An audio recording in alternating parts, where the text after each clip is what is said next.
Dr. Andrew Katelaris. I've long been a fan of Andrew's. He's been coming to Nimbin for probably 20 years. I think the doctors kicked you out of being a doctor, didn't they, because you refused to stop giving medical cannabis to people? It's like being kicked out of a bucket of shit, Michael. Okay. He'll speak much more frankly about it than me. But he's been working on and researching and practicing with different medical cannabis potions for a long time now. So really appreciate him coming up from Sydney today to talk to us. Here you are, Doc. You going to sit down there? You want to sit down? Sit down, yeah. Sit down, stand up, bend it over. I'll leave you with it. Okay, thanks for those kind words. Michael's been in this business probably even longer than me. But, okay.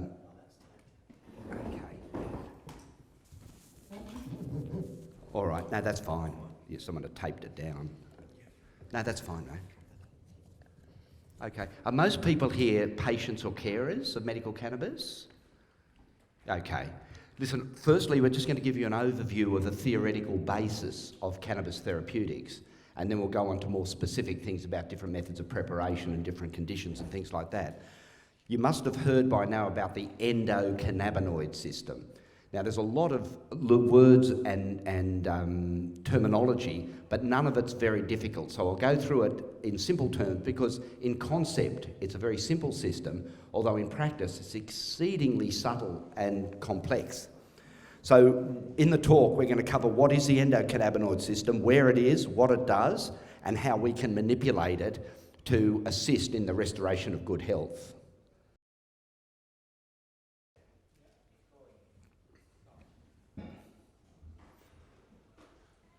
Okay, as you see there, the endocannabinoid system is described as an evolutionarily conserved group of neuromodulatory lipids and their receptors having a diverse variety of physiological effects. Now, when we say evolutionarily conserved, the endocannabinoid system is so important, it appears to be present in all forms of life since the sea squirt about 60 million years ago. So it's been there, and because it's so essential, it's there in all the different forms of life, or forms of animal life anyway. Now, what are cannabinoids? Cannabinoids, by definition, are chemicals that interact with cannabis receptors, and we'll talk about the receptors in a minute. But there's three types of cannabinoids. The endocannabinoids, remember endo just in medicine just means inside. Exo is outside and endo is inside. So endocannabinoids are cannabinoids that are made within the body and act within the body. So the endocannabinoids, there's two major ones, anandamide, which is arachidonyl glycerol, and arachidonyl ethanolamide. They're the body's own cannabis activity. The other ones, the plant or the phytocannabinoids, are the ones that you get from the cannabis plant, and as you'll come to see, they're actually made from terpenes. Terpenes are the smelly parts of nature. Almost anything you smell in nature, whether it's a rose or the herbs or pepper or anything like that, contains volatile compounds called terpenes. And the cannabis plant, and perhaps one or two other plants in creation, have learned to join the two terpenes together, and then that becomes a cannabinoid. So a cannabinoid is a diterpene. But that's a phytocannabinoid or a plant-based cannabinoid. And then there's synthetic cannabinoids, something like Win55, and now there's a whole alphabet of synthetic drugs. Now bear in mind that all these three types are very, very different chemically. They look nothing like each other chemically. The intrinsic or endocannabinoid anandamide is chemically completely distinct from plant-based cannabis, right? The only thing they share in common is their ability to interact with the cannabis receptors. Okay. All right, endocannabinoid receptors. Now, you've probably heard all about CB1 and CB2. That is a real simplification of the system. At the moment now, there's certainly a third, what they call a G protein coupled receptor. So there's at least 3 receptors, but it's likely there's going to be many more. It is a very complex system. And what I'll be giving you now is the current state of knowledge. And it's unlikely that this current state will remain constant for the next couple of years, and then we'll be dealing with a much better understanding of the system. So accept that what I say today is provisional and the current state of knowledge, but by no means the final state. Now, in simple terms, it used to be said CB1 receptors were in the brain and CB2 receptors were widely scattered in the immune system and the gut and things like that. It used to be said that THC interacted with CB1 and CBD interacted with CB2 receptors. It's nowhere near that straightforward. It appears there's CB1 and 2 receptors on both sides of the brain, and it certainly appears that the CB2, the cannabidiol or the CBN, interacts in an unusual way with the receptors. Instead of binding directly to the CB1 receptor, for instance, it binds further into the receptor, the molecule itself, but it alters the expression that THC does, and that's how CBD actually changes the effect or modulates the effect of THC. All right? But we'll leave that because it's far too complex a system to present the current state of knowledge. There's a whole lot of question marks about where they are and what they're doing, okay? But basically there is a whole series of cannabinoid receptors, and we'll go into a bit more detail on the next slide. They're, especially the CB1 receptors, are widely distributed in the brain, and they're heavily distributed in those centres of the brain that have really crucial functions in the control of appetite, in sexual desire, in all sorts of things that interact with our day-to-day lives.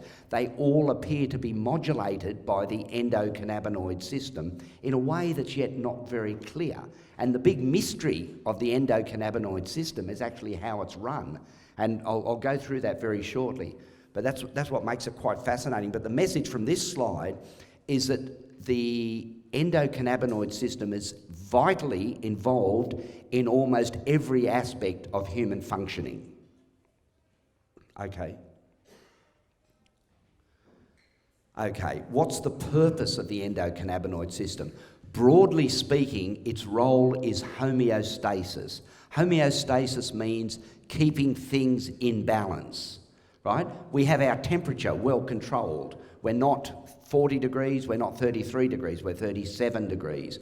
We have our blood pressure controlled. We have all these things controlled, and it appears that the endocannabinoid system interacts with the bigger systems or the outside systems. It's a system within a system, and that's why it actually impacts on so many different disease states, because it indirectly influences all the endocrine system, the digestive system and the immune system are all modulated and controlled by the endocannabinoid system. This is fascinating because in the course of my sort of learning with this, as we started treating children for life-threatening epilepsy, what we found was some of their ancillary problems like their nasal allergies and their food intolerances and their eczema and things like that started to disappear, which is very gratifying and still yet fully explained. But it's certainly not a simple silver bullet or a magic bullet the way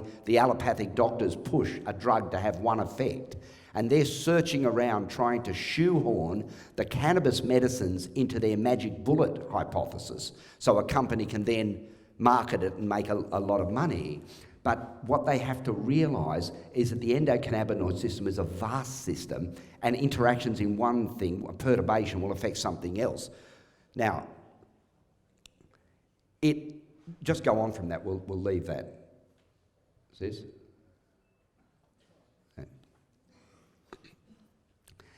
This is a diagram of a nerve. Now, just imagine the nerve, what they call presynaptic. The synapse, as you might know, is where the nerves interact with each other, where the axon of the downcoming nerve interacts with the dendrite of the other one, and things flow. The normal way the physiology of the body works is this presynaptic, or the top part, the direction coming down like this, produces vesicles which contain neurotransmitters. Those neurotransmitters jump across the synaptic cleft to the postsynaptic bulb there, and they exert an effect. But what the endocannabinoid system does, I'll just get up and show you this.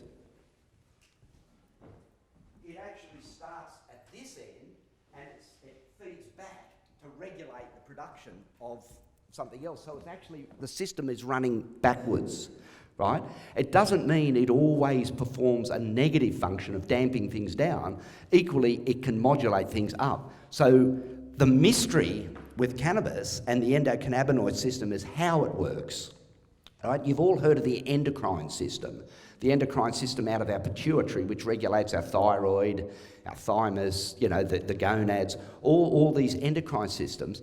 Even though they're complicated, in principle, they're really simple, because we know when your thyroid hormone level goes up, a suppressor is generated in the brain, which then regulates down the thyroid, and the thing moves up and down between narrow limits. But the magic of the endocannabinoid system is no one really knows what's directing it.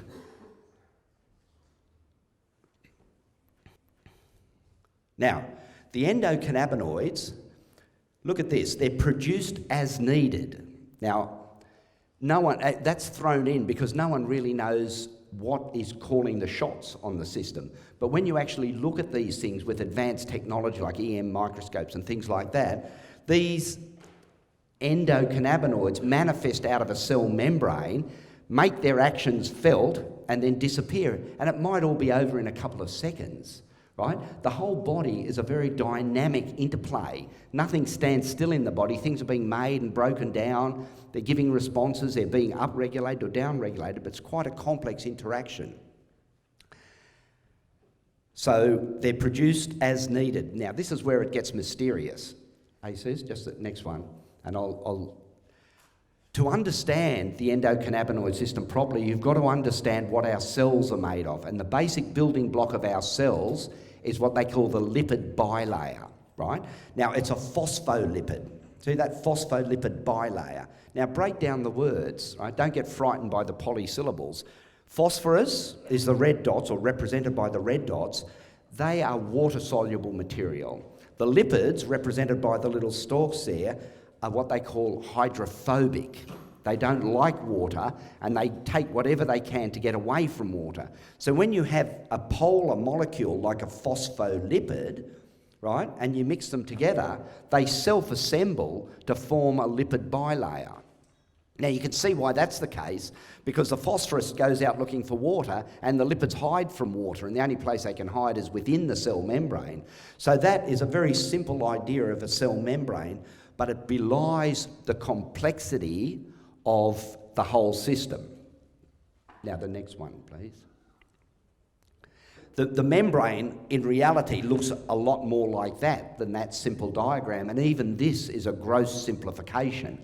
So when we talk about an endocannabinoid receptor, what we mean is a protein structure that lives on either side of the cell membrane and is normally associated with a channel that runs through the membrane. So say, for instance, it's activated, it may lead to an influx or an outflux of calcium or sodium or potassium or whatever that particular one regulates.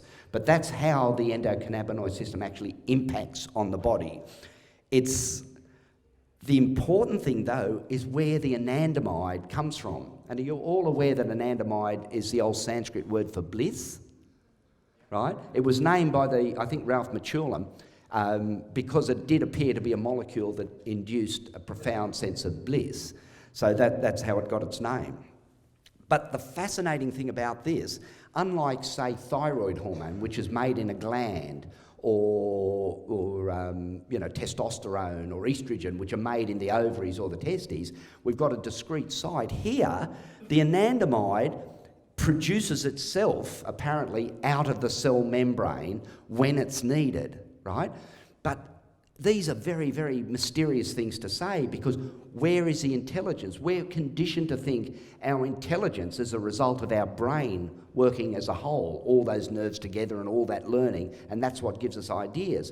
But it appears in the endocannabinoid system, we have an example of cellular intelligence, right? It's very much like the analogy of a bee that knows how to build a hive and where to find flowers and how to direct and navigate without actually being told. The cells appear to have an intrinsic intelligence that can regulate their interaction with each other. And the endocannabinoid system, unlike the endocrine system, where an endocrine system will affect the whole body at once, the endocannabinoid system is exquisitely specific and it works one cell at a time, right? So it's not sending anandamide out to the whole body, it works locally on the next cell. Okay, so here's a little while ago, I think it was actually at a Mardi Gras, one of the American speakers introduced the concept of an endocannabinoid deficiency syndrome. And I must admit at the time I thought he was just being a bit clever, but the more we actually look at it, it does appear that a host of human diseases are the result of an endocannabinoid deficiency or an endocannabinoid dysfunction, right? Now, this is what you can do about it. There's no point in having a situation, but we can actually manipulate these things. The dietary intake of lipids influence the chemical makeup of your cell membrane. So say, for instance, you eat McDonald's hamburgers and Coca-Cola as your standard diet for 20 years. It's almost totally lacking in omega-3 and any of the better quality lipids. So when your cell membranes are made up, they can only be made up by what's put into the cake hole, as it were, and they end up with high levels of saturated fats. They're not fluid, electrically charged membranes, they're basically just saggy old bags. And from those cell membranes, if you don't have the right lipids in them, you can't manifest the right lipids out. So the diet and what you eat has a profound effect on the function of the endocannabinoid system, right? So lipid deficiencies, the key lipids, and we'll be talking about the sources of those key lipids, will have a profound effect on whether your endocannabinoid system works well. In the same way, if you're short of iodine or you're short of any other thing, that system won't work. Well, your endocannabinoid system runs on quality lipids, right? Not saturated trans fats. They just can't do it, right? Okay, hemp seed.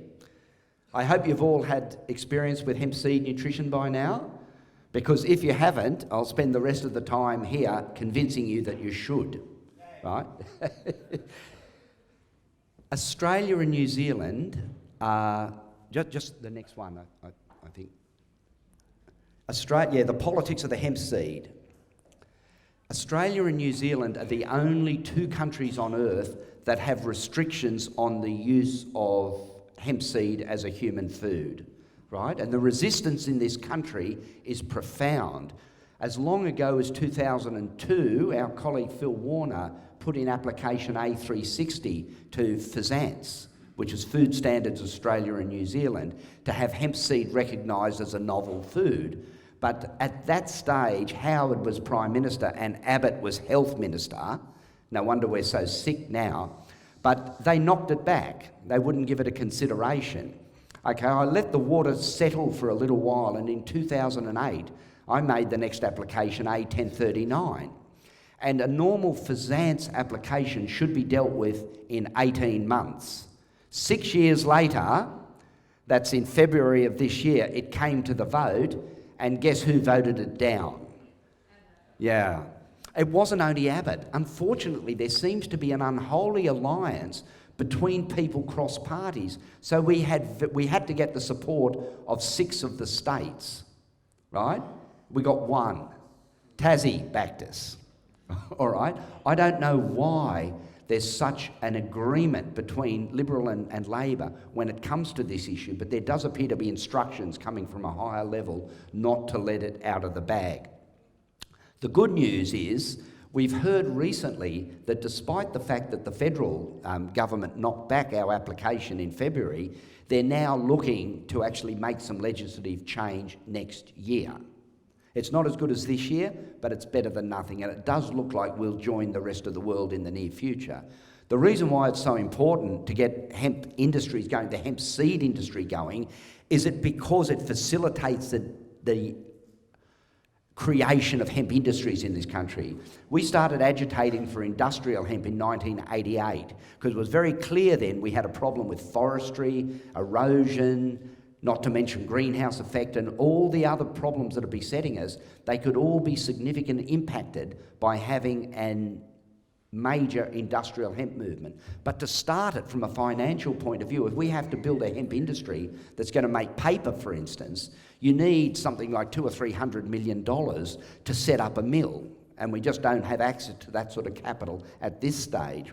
So the critical thing was to get something modular, like a hemp seed industry. Now, with a hemp seed industry, a person can make a decent income from 10 or 20 hectares. So they don't need to raise huge amounts of capital to get the industry started.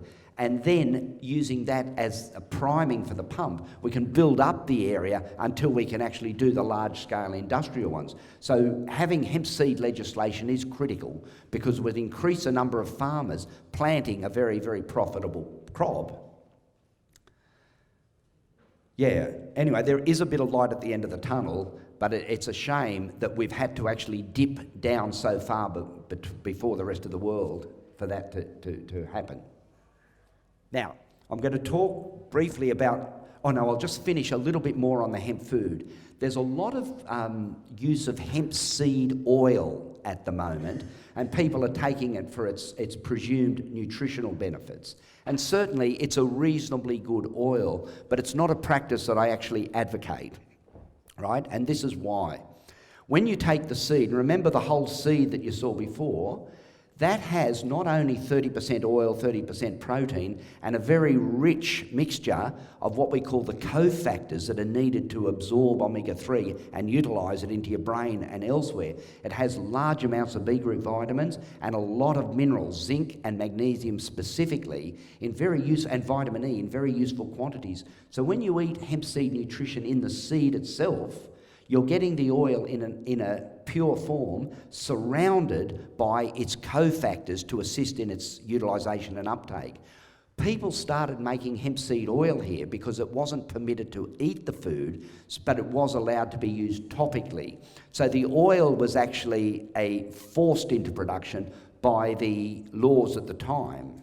Now, the problem with taking a seed and taking the oil to one side and leaving the protein cake on the other is you separate out the benefits of the plant, right? An oil that's taken away from its protein matrix very rapidly goes rancid. And the better the quality of the oil, whether it's chia or flax or hemp seed oil, they go rancid very, very quickly, in a matter of weeks, if they're not properly looked after. Whereas a seed has a shelf life at room temperature of a year and in the fridge of at least 2 years, right?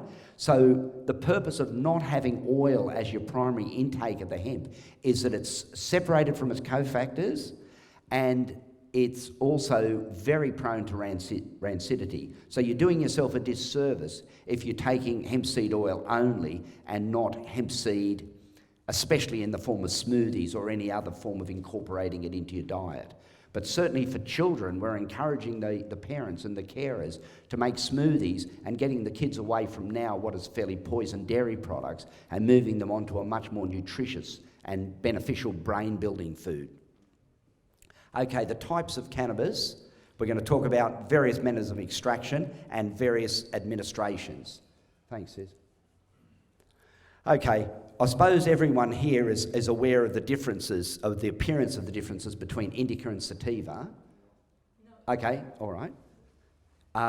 Basically, and I don't want to get into an argument about how to classify cannabis, because every now and then someone comes up with a new scheme and all the rest of it. This is simple, but it's practical, right?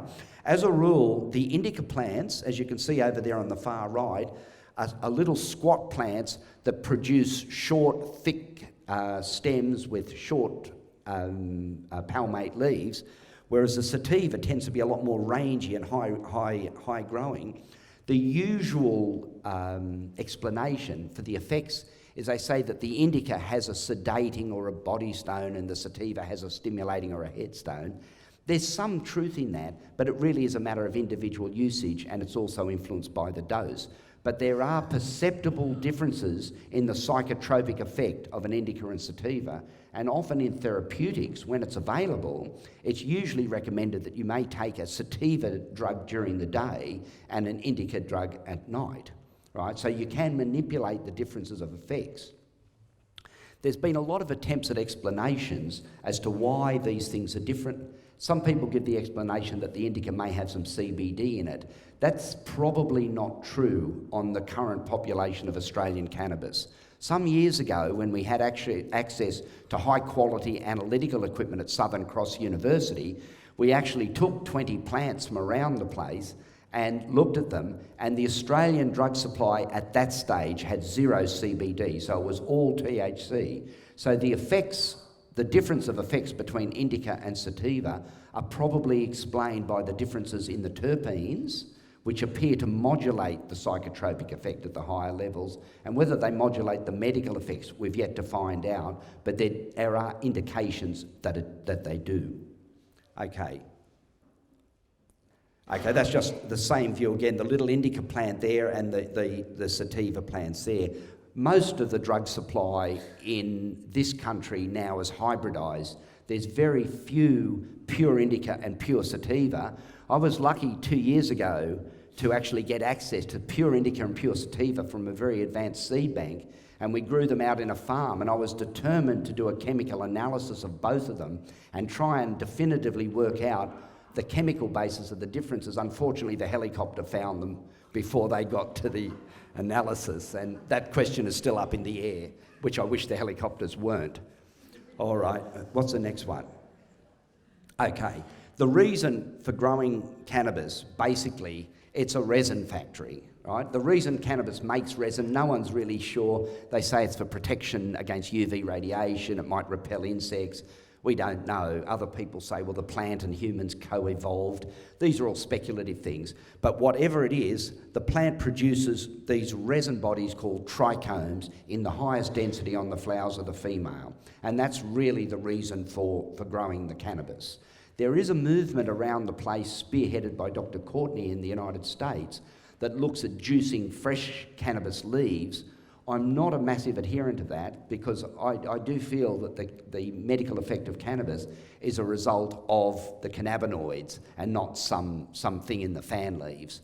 But let's take the next photo if you don't mind. Closer up, you can see the terpenes, are little mushroom-shaped bodies. In the case of CBD plants, and this is interesting because we're going to be distributing cuttings from the CBD plants over this summer to give people better access, because our attitude is we don't feel we own any plants or any varieties that we get access to. They merely come through our hands so we can better distribute them. But with the CBD plants especially, most of the CBD appears to be generated in the last 2 weeks of their life. So it's important not to pick them too early because you'll be shortchanging the production of CBD. The evolution of the cannabis in these trichomes varies towards the end. And it really, just like any fruit or other food, it's only best when it ripens naturally, okay? Now, cannabinoid profiles. This isn't very clear, but it's not that critical for the details because the information here is probably overreaching. It's an American site where they claim to have pinned down individual actions associated with individual cannabinoids. I do feel this is overreaching because it's often based on just 1 or 2 experiments or no experiments at all, as much an opinion as anything. But the facts remain very clear that the different cannabinoids influence the overall effect. Now, just to explain it very simply, THC, the major psychotropic cannabinoid, is dramatically modulated when you add CBD to it, right? THC in overdose has a range of side effects, right? I mean, you can provoke anxiety, you can produce paranoia, you can certainly exacerbate short-term memory deficit and things like that. But when you mix some CBD with the pot, even if you smoke it in large doses, you certainly have a psychotropic effect, but you don't have what we call being bent, right? You can still, it's more a gentle stimulation and elevation of mood rather than having things sort of, perceptions distorted. So there is unequivocally an association between the different cannabinoids in terms of how they work. And unfortunately, because we live in a commercially driven world, the company like GW Pharmaceuticals is now trying to pick out 1 or 2, something like THCV, and say this is the one we're going to concentrate on for, say, epilepsy or whatever particular treatment they use. It's not a way forward that I like. I mean, I may be a medical scientist, but at my very heart, I'm also a herbalist. And I really prefer that cannabis is dealt with as a herbal medicine rather than a cash cow for a pharmaceutical company which wants to pull it apart and use it in a least effective way. Okay. Decarboxylation is a concept you've got to get your head around. It's not difficult. In the plant, cannabis, any of the cannabinoids occur in the acid form. Acid, if you remember from your high school days, just COOH, an acid group, is attached to the THC in a plant, so it's referred to as THCA or THC acid. When you heat the plant, especially by smoking, that carboxyl group is removed and you have the full psychotropic effect of the THC, right? It's often said that THCA doesn't have psychotropic effect. This isn't true, but in the similar way to CBD, it does have a mood elevating property. It does have a perceptual change in inducing a change in perception, but in the same way as just it doesn't have the same distorting effect on perceptions of time and other things like that. You can still get the flow of ideas, the associations, the lateral way of thinking.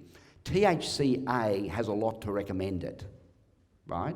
Because it can be taken when needed in much higher doses than you can take THC, and it's still an open question as to which one has the major therapeutic effect, right? Whether it's THC or THCA, but I resolve that dilemma in my own mind by saying it's horses for courses. At some stage, you actually have to interact the drug with the patient and whatever their particular disorder is and see how it goes, right? There's arguments for and against different things, but there's no way outside of empirical trials that you can actually work out what's best for one individual person and their particular dysfunction at that time. Because remember, everyone's endocannabinoid system is quite distinct as well, as distinct as they are. So decarboxylation, there is a school of thought that says they use the word activation. Without activating the THC, you don't get the therapeutic effect. I'm certainly not of that view, right? And that's not been my experience. Even in the traditional THC roles of spasticity and pain relief, what I've found is using THCA in the tincture, the patients, I've only used that recently, and I'll go into the production on that soon. The patients have been giving very, very positive feedback. So don't give up on THCA. I think there's a lot of therapeutic activity with very much fewer problems that you can get with high-dose THC therapy. Okay, terpenes. One of the fascinating things about cannabis, remember we said that the cannabinoids are diterpenes, two terpenes are brought together. The terpenes that are found in cannabis are also found in anything else that smells. They're found in mangoes, in roses, what we said, in lavender, in oregano. All these terpenes can occur in the hemp plant. And it's fascinating as to why that is, what such a range of terpenes. But no one has really come to a sort of a clear philosophical understanding of how this all came about and why cannabis is such an unusual and unique plant. But we'll just accept it for what it is. Okay. Now, even though I said I see myself basically as a herbal doctor, I'm still scientifically literate and I still appreciate the need for detailed scientific inquiry and a rational approach to what we do. Now, there's several different ways of measuring cannabis. In the old days, by that I mean about the 1800s, and cannabis was widely used then in the old days, they used to give blocks of hash to beagle dogs and count how many times they fell over as a measure of how potent the hash was. That was called a bioassay, right? I mean, I don't know, but that's the way they did it. We moved forward a couple of hundred years, and now we have HPLC, or high-performance liquid chromatography. This is a beautiful analytical technique that gives you a very precise qualitative, that means what cannabinoid it is, and quantitative, how much. So when you look here, you can see how they're labelled. We've got CBD on the left, we've got delta-9 there in the middle, and CBN on the far right, and the height gives a measure of the quantity, right? So it's a very, very useful technique. In happier days, and most people aren't aware, we made really good progress back in 2002, and a group of activists, myself and a group of activists here from Nimbin, actually got a license to grow drug cannabis as a preparation for medical. And we had a wonderful grow shed over at Corindi, and we had Southern Cross University working on doing our analysis, and everything was looking really rosy, and Mr Carr's government seemed to have pulled the plug on that, and we've gone nowhere since. Unfortunately, the current government is of the same view. I've tried for 3 years to get Sydney Uni to do an analysis on the medicine that I'm using on sick children, and after 3 years of constant nagging, I'd have to say constant nagging, they finally rang me up 2 months ago and said, we're ready to do your samples, bring them in. So on the next train, I was there with a briefcase full of samples, but unfortunately Kerry Chant, the chief, or the person imitating the Chief Health Officer in New South Wales, specifically prohibited Sydney Uni from doing any of the analysis from anyone that's not working within the system. And that's actually a bit of a blow. Kerry Chant was the same person that came up to Lismore and tried to sell the idea of fluoridating the water. So you can see where she's up to scientifically. Hey, sis? Okay. When you don't have HPLC, we come back 70 years ago to what we call thin layer chromatography. Now, this is the sort of access we've got now for testing, and as you can see, it's a little more imprecise, I suppose, and what we've got here is only semi-quantitative. It does very accurately set out, you can see the THC dots, you can see which of the plants have CBD, because each of the different ones migrate through through the medium or along the paper at different rates depending on their weight and their charge. It's a reasonable thing. If you want to take a herb and get an idea approximately of what its THC and CBD ratio is, you can use thin layer chromatography. And what I say, that in the kingdom of the blind, the one-eyed man's king, right? It's better to have TLC than nothing, although it's a long way from having a proper HPLC set up. And the fact that there's a going HPLC machine at Sydney Uni from which we're excluded is a source of ongoing anger for me, and something that won't be resolved until it's resolved in our favour. Okay. All right, methods of extraction. Now listen, at the moment, cannabis chemistry is more like cannabis cookery, and everyone's got their own particular view of how to do it, and nothing I say today can be considered definitive or the last word on the subject, right? This is a learning experience for everyone, and holding dogma excessively hard is as counterproductive as being completely ignorant, right? We get dogma all the time, oh, THC is good, CBD is not good, oh, it must be decarboxylated, it must be this, or you must do that. There's a whole lot of stipulations that aren't really they're not really based on a solid factual basis. So what I'm saying now is just what we're doing at the moment, right? And as the science develops and as we get access to better analysis, that can guide us in what we do. Okay. Now, that is that's a pound of cannabis bought from the Sydney markets. It's 22%. It was a good cannabis, very, very carefully trimmed, but that cost the poor patient nearly $4,000, right? And on top of a serious illness, the cost of black market cannabis can be prohibitive. Okay, next. The famous solvent extraction to make oil. Now, firstly, this isn't a new procedure by any means.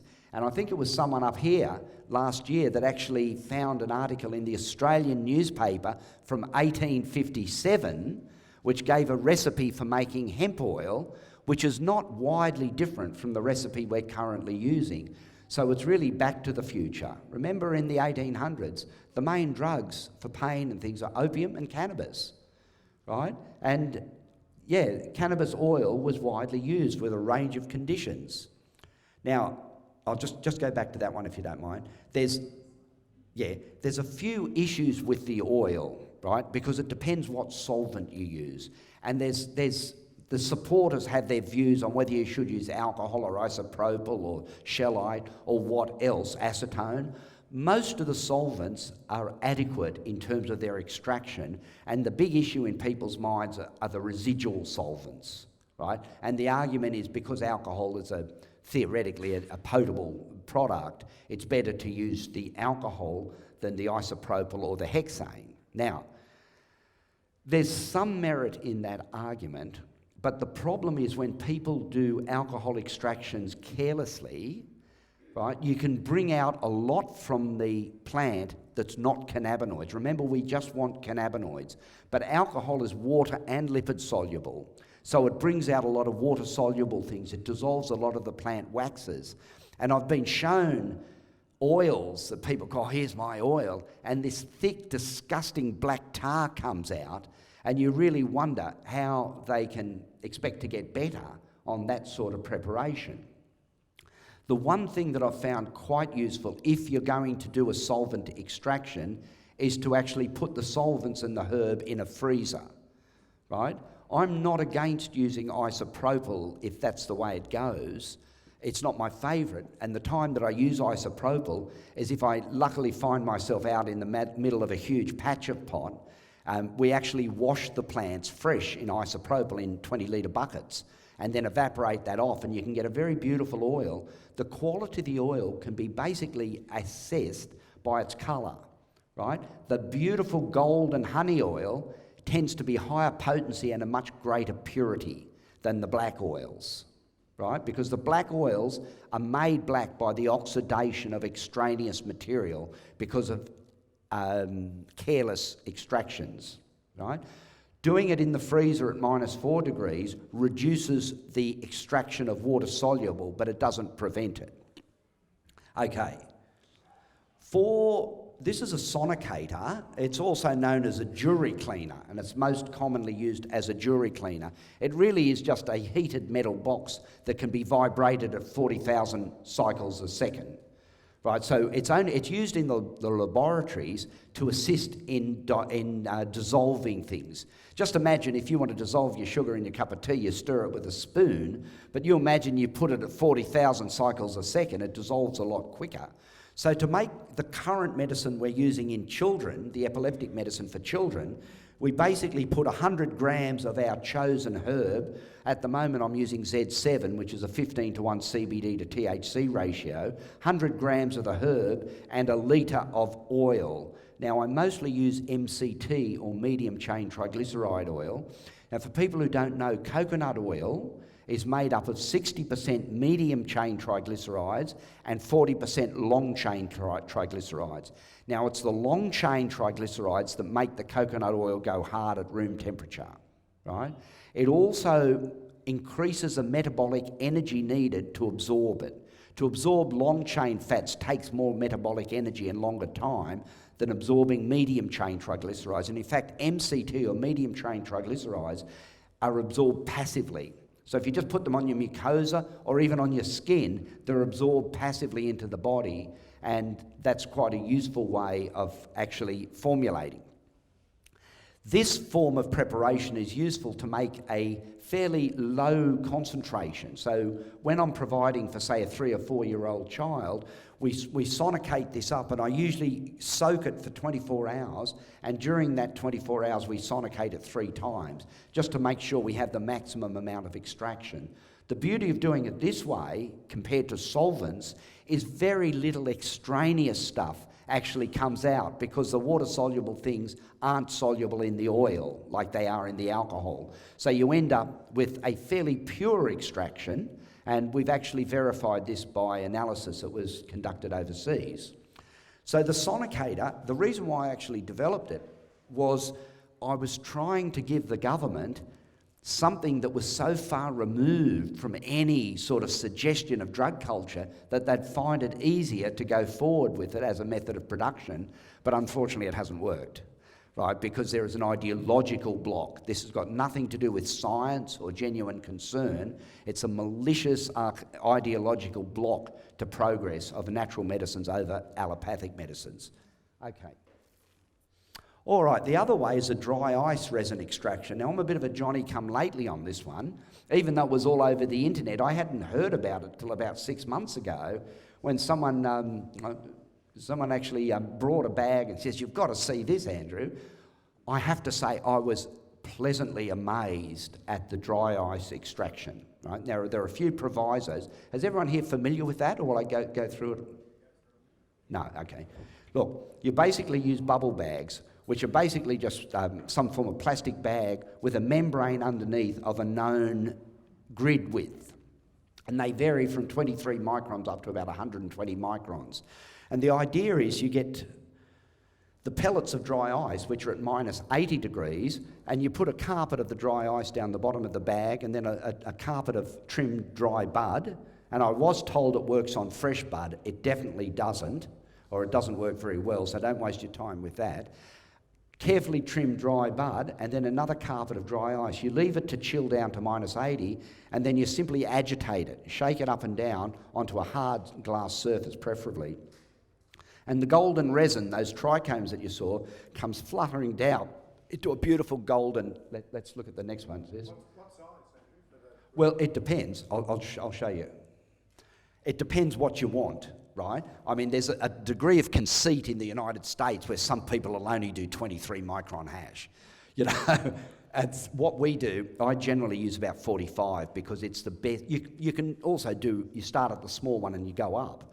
And as you extract, it goes from a beautiful golden colour, which is just the trichomes, but as you start to break up the plant itself, then it turns green, and you know you've passed the best. Right? For our medical work, we use 45 because we're getting most and not getting too much leaf material. So it's a trade-off between quality and quantity, basically. 23, you'll get a tiny amount of the best. 45, you'll get a fair bit of good, and at higher than that, you get a lot of leaf thrown in. So it's just a balance. Can you judge it by weight? So can you shake until you get your correct weight and you know that you've got your... No, because it depends how you agitate it. You can end up with leaf in it just by going too long, even in a fine bag. What we do, we basically scalp it to get the trichome, so we don't agitate too hard, just scalp it, take the best, and then you may use what's left in a solvent extraction or a butane extraction, right? So say you've got a particularly sensitive child that you don't want to have anywhere near a solvent, you use that for them, and you use that for either topical use or an adult, right? So that way you don't have to be too quantitative about it. You just take in the best, but using the rest. Okay, resin is fantastic. I'm a fan. Few provisos there. If the herb is not very good, right, and by that I mean if it's significantly less than, say, 10% of total cannabinoids, you'll get a very disappointing result, because unlike solvents, it won't pull the cannabinoids out of the leaf material. It'll only physically remove the trichomes. So unless you've got really good bud, really heavily resonated bud, it's not worth doing this. You'll be disappointed. Okay, so it's not a universal application, and like I said before, you can do it both ways. You can take the resin for a particular sort of medicine and then use the rest. You can use the rest in your biscuit making, for instance, so you don't have to waste anything. It's just a way of separating it out physically. Okay, methods of administration. Now, basically, you can eat it, you can smoke it, you can, what we can do, the back door, or you can do it topically. Now, of ingestion, it can either be mucosal or gastric, and there's a few sequelae of how you ingest it as to what actually happens, right? If you're eating it, when you eat something, it goes through your stomach, through the intestine, and then it's picked up by the portal circulation and it goes through the liver. When cannabis, or THC specifically, goes through the liver, remember it's delta 9 THC, the body hydroxylates in it, and it becomes 11-hydroxy-THC, which actually has more of a psychotropic effect than delta 9, and a psychotropic effect that is of longer duration than delta 9. So that explains that explains why eating it is more likely to lead to a green out or to an unexpected sort of exaggerated response down the track. There is a delay, sometimes up to 2 hours between the intake and the effect, and that makes it hard to titrate. Eating does have a place for people who are on a stable dose and have worked that out over time. So there is a place for that, and there may be a place for the 11-hydroxy, but it's a question of horses for courses and what suits people. Some people do very well on biscuits, others won't do well at all, and you just have to work that out. Mucosal absorption, that's operating on the assumption that if something is absorbed passively through your mucosa, it doesn't go through the liver, but it goes directly into the systemic circulation, so it's not subject to 11-hydroxylation. And often the recommendation is that if you have an oil or a tincture, you hold it in your mouth for as long as possible. And that is the reason for doing that. So it doesn't go through the liver and it's not generated into a more psychotropic effect. Inhalation, I mean, smoking is an interesting thing, right? There's a lot of do-gooders saying, and Bob Carr being one of them, oh, you know, we can't have anyone smoking here. You've got to breathe diesel fumes and all sorts of volatile poisons in the atmosphere, but you can't voluntarily inhale a herb. Now, the theory goes that because cannabis has 400 more times tars and carcinogens than cigarettes, it must be more dangerous. Now, the only problem with that is that it's actually not true. Right? Now, 4 years ago, a professor of respiratory medicine in America, Donald Tashkin, was tasked by the NIH, the National Institute of Health, to prove that cannabis caused lung cancer. Right? This is how unbiased science works in the United States. Anyway, Donald Tashkin was given a budget and said, go out and show us that pot smoking causes cancer. And he did a very, very thorough study. At least the man can be given credit for doing a thorough epidemiological study. But at the end of 3 years, he published his results and he said not only does smoking cannabis not give you lung cancer, but cannabis smokers have 30% less cancer generally. So it appears to exert a protective effect. Now, the NIH were furious and made Tashkin take his paper off their website, and luckily that provoked enough reaction from people, and now it's back on, and you can check what I say on the web.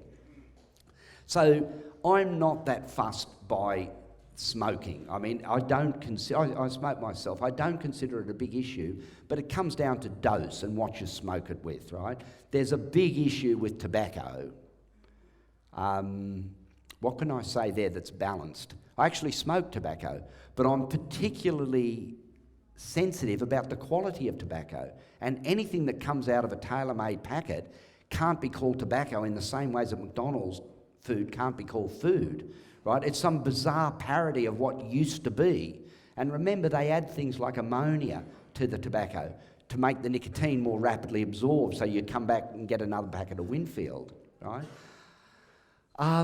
There's a big argument made that the cannabis nowadays is much more potent than it was when the hippies were around, and that's why we're getting psychosis and things. Again, that's not true, because if you're worried about the danger of smoking, it's much better to have 2 puffs of a 15% weed than 30 puffs of a 4% weed to get the same effect.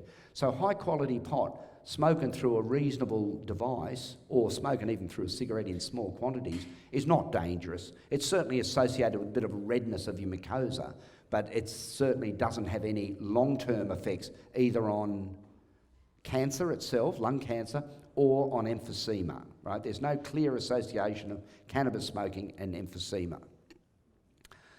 Okay, now the different methods of suppositories. Oh no, sorry, vaping. We're up to vaping. So smoking may have a place. Its advantages are the rapid onset and the ability to titrate. So say you're dealing with a spasm situation or a pain situation, you can sit there and draw on your cigarette until that goes away, and you can titrate your dose, and that's a very useful strategy. Vaporizing, there has been an explosion of vaporizing technology over the last couple of years, and there's some really... When we started experimenting with vaporizing about 15 years ago, I mean, looking back at the things we did, they look sort of comical now. We used to get soldering irons and stick them into glass jars and things like that. They worked, but compared to volcanoes and vape pens and things like that now, we're really looking at the horse and buggy days in our vaporizing. There's a lot to be said for vaporization, right? Both in the vaporizing of the herb and the vaporizing of the concentrates like bubble or oil or anything like that. There's a lot to be said for it. It's a convenient method, Right? With some of the small portable vape pens, you can actually use it in public, even in buildings and sitting at restaurant tables without it being too obvious and without there being any smell. So for people that rely or need frequent administration, having a little pocket vape pen and some high quality oil is a very viable way to go. It's also very much more bioavailable. Now, each of these methods is associated with different amount of bioavailability. By that I mean, of the ingested dose, how much of that ends up in your bloodstream. Now with eating, it can be as low as 10%. So 90% of the herb that you eat doesn't actually get into your bloodstream. With vaporising, it can be 3 times that. So if you're dealing with a problem with finances and things like that, there can be an efficiency associated with vaporising. But having said that, some people may prefer the oral effect, and it really does come down to people finding out what suits their particular condition. You can mix and match them. It doesn't mean you can do one or the other. You might have a biscuit in the morning and vape at night. These things can be worked out by the patient, and the thing that I find most offensive about the way the health system and the political system treat human beings is they treat them like a nanny state. These people are incapable of regulating their own pharmacological intake. That's not true. All the patients that I've interacted with, and there's hundreds now, can very rapidly learn what suits them best. Our role is merely to present them with options from which they can then, by experience, decide on what suits them the best. Okay, suppositories. There's a place for suppositories, and the theory was based basically on the fact that the first few inches of the rectum aren't drained through the portal circulation, so the theory goes you can give relatively large doses without there being a disabling psychotropic effect. That's what the literature says. In practice, that's not quite true, and I've had a few patients green out quite significantly, even with suppository administration. Part of the explanation for that is there's only a narrow part of the rectum that doesn't drain via the liver, and if you go a little bit beyond that area, it goes through the liver and it's exactly the same as eating it. But again, it's horses for courses. There's a whole range of preparing, either just using the oil in a syringe or using coconut oil and solidifying the suppositories. For conditions, say for instance ulcerative colitis or Crohn's disease with anal fistulas, that's the way to go. We combine topical application as well as systemic treatment. Topical is an undeveloped resource. It's very obvious now that the cannabinoids can be absorbed through the skin, especially when they're complexed with medium chain triglycerides and possibly with other oils. I've certainly experimented with olive oil, but I just find it a little heavier than the MCT, and I don't think it's absorbed quite as well. So we're going with the MCT at the moment. Now, in my practice, I've used topicals as an emergency intervention in a seizing child where an oral administration isn't possible. And we've only been in that situation where we were actually hands-on while it was happening a couple of times, but it did seem to be like a worthwhile endeavour. The next situation that I found myself in is treating very young children with very, very advanced cancers. And it's been a real problem with any of these methods in actually getting enough cannabis into the child to make a difference. And at the sort of doses that we feel may be necessary for a cancer response, the amount of gastric intolerance and just difficulty of actually eating that much is quite high. And it has been a problem with the last few, especially the little children that are a bit fussy and, well, I suppose it's just a big ask. If anyone's tried to eat a raw bud or a piece of cannabis, it's not a particularly flavoursome thing in its oral form. The next paediatric cancer patient that comes my way will probably be treated by an intensive topical regime. We'll produce the cannabis in equal blends of THC and CBD and give them daily or bi-daily whole body massages. So I'd be very interested to see how that works, because I do feel we can give fairly large doses in a relatively innocuous way, and at the same time having the physical contact with the patient, which I think is an important part of their overall healing. Eh? Okay. No. All right.